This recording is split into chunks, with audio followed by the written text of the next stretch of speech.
How to fix no notification sound on Moto G77.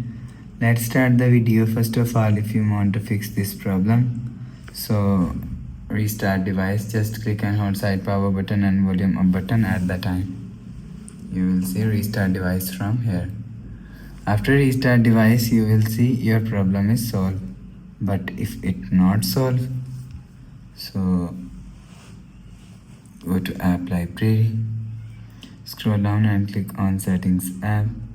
Now in setting, scroll down and click on notifications. After click on notifications, click on do not disturb. And if you want to fix this problem, so turn off do not disturb. After turn off do not disturb, you will see your problem is solved. But if it still not solved, go back to home screen, go to app library and click on settings app, scroll down to and click on system and click on reset option. After click on reset option, click on reset all settings. After click on reset all settings, go back to home screen. You will see your problem is solved.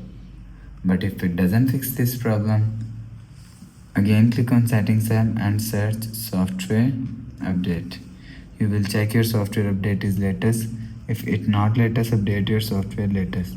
After update software latest, go back to home screen. So that's how you can fix no notification sound on Moto G77. If you like the video, please subscribe. Thanks for watching.